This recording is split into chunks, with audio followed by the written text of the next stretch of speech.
It was like paste, spackle, whatever you want to call it, but to me, that's not soup. So, Simon, you know my dilemma. I need you to decide who's leading. I think I'm going to have to cut.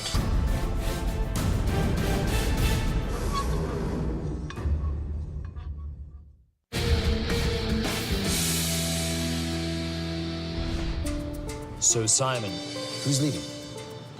With chefs, it was the battle of the bread bowls. But in the end, I think I'm going to have to cut Chef Dawn. I'm really sorry that choice to make a lighter broth just meant I wasn't able to eat it as a soup. $21,400. It's all going to have to come back into the case. Thank you very much, Chef. Thank you. I'm a fierce competitor, and so when I lose, it takes a little piece of me. But, you know, I've never given up on trying to find a place where I fit outside of track and field, and I found it here.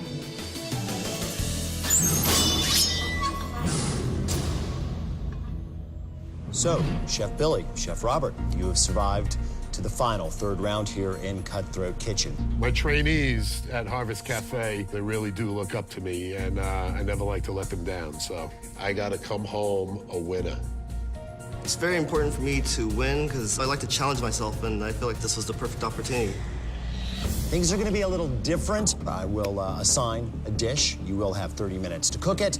And as always, you'll have 60 seconds to shop for it. But then you will go directly into your cooking time, and then I will auction off items as I see fit during that time. Are we clear?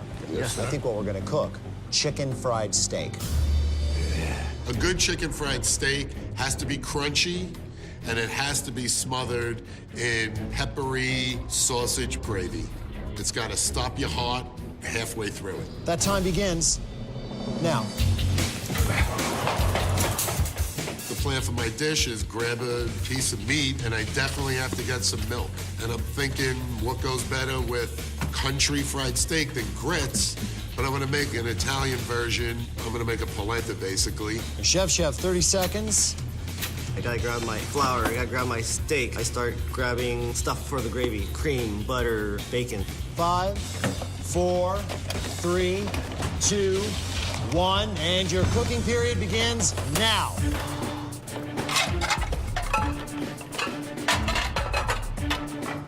My first plan was to whip some eggs and get my mise en place in place for the steak, and I forgot to grab eggs.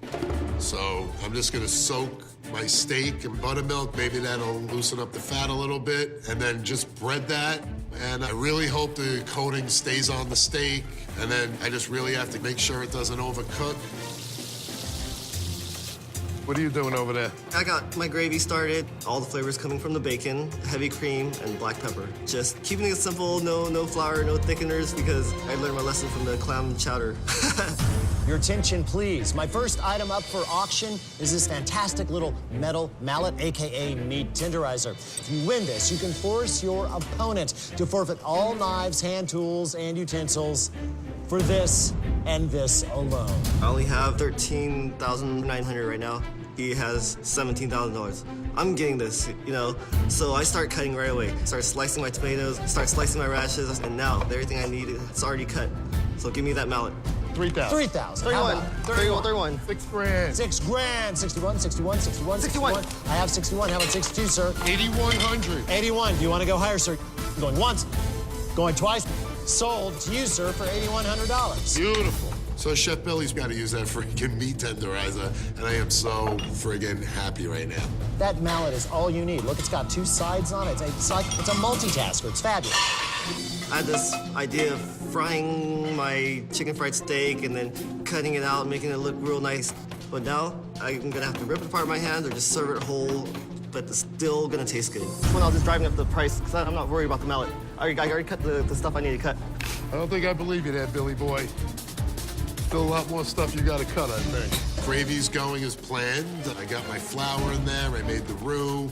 The sausage is a hot sausage, so I hope that doesn't make my gravy too spicy. Tastes like good old homestead sausage gravy. Can I have your attention, please? I have here chicken nuggets. I secretly love them, but I didn't bring these for me. I brought them for one of you. Win these nuggets, and you can swap out your opponent's breading ingredients and force them to harvest their breading off of these little nuggets. But you know what? I'm a nice guy, so I'm gonna let you keep your flour. But that's it. I don't want this. I forgot my egg, so I have no way of chicken nuggets sticking to the steak. $3 grand. $3 grand for a box of beautiful chicken nuggets. 35. I have a $3,500 bid. Would you like to go to 36, sir? I'm just trying to raise the money as high as it possibly can to take some of his money away. I'm not worried about it. I'll take it. 36. I have a $3,600 bid. You have it. Let him have it. Fine. $3,600 bid. Here it is. $3,600. That is yours, sir. I'm going to take more of your money.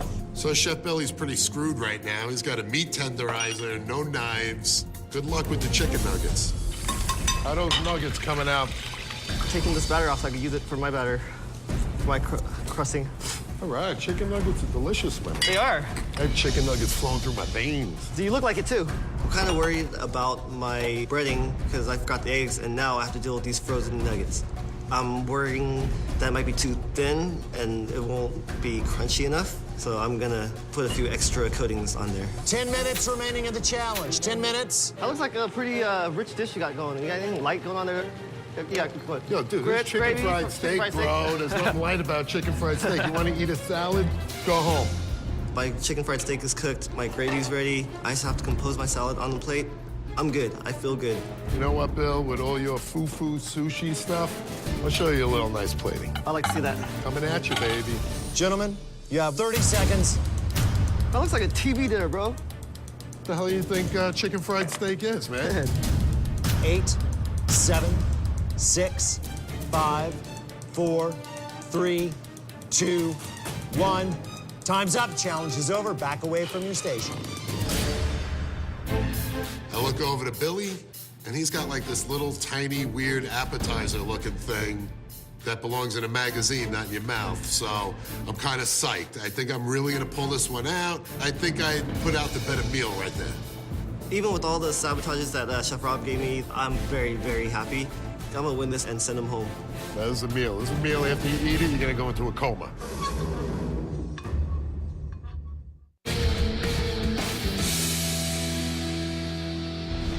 Simon, welcome back. Thank you, Alton. The challenge, chicken fried steak. German immigrant classic. And from North Carolina, too, if you want to From really all get down. over. All over the place. Gentlemen, please bring your plates up. Position them here and here, respectively, if you would. I like the idea that I serve the whole meal on a plate. It's country, it's home, and I'm not serving it in a bowl with a couple of tomatoes on the rim because I gotta become first place, and I'm not letting little Chef Billy take it from me. Chef Robert, please tell Simon about your take on chicken fried steak. All right, I got a little country cornflake chicken fried steak with some grilled pepper, polenta with vegetables on the side, and sausage milk gravy.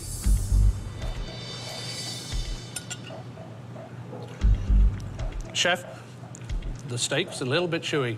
Having said that, I actually really like that cereal topping that you've put on it. I think that gives a really nice crunch. I love to see my chicken fried steak with gravy, real kind of Texas style. It's very tasty, but for me, a great gravy needs that good crack of black pepper. It's missing that. Okay. Very well. Let's move on over then to Chef Billy. Chef Billy, would you do me a favor and tell Simon about your take on chicken fried steak? It's just a real basic, simple chicken fried steak with bacon gravy and tomato salad. Is this gravy going to pour? It's a little lumpy, but at least it did come out of the jar this time. Chef, I think the presentation is terrific. It's a really beautiful plate. Thank you. I do like this salad on the side. I always like to see a little acidity, particularly when you're having something that's deep fried.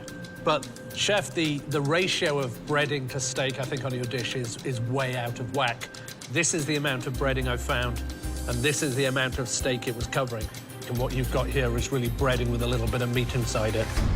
Even with all the sabotages that Chef Rob gave me, the mallet and making breading out of chicken nuggets, I still feel like I have a winning dish. So, Simon, before we send you out for angioplasty, I have one more need of you, and that is to decide which one of these fine individuals is going to be walking out of here with a fistful of cash. Chef Robert, your steak was a little bit tougher than I would want from a chicken fried steak. And Chef Billy, your breading kind of took over the dish a bit.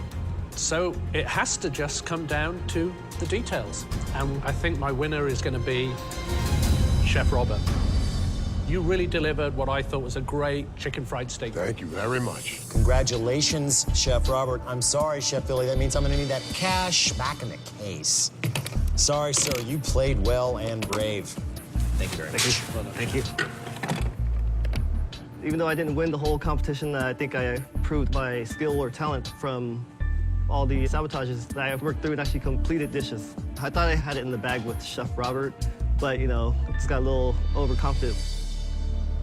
Chef Robert, you scrapped pretty hard. You're going to be walking out of here with $5,600, your cash. Congratulations.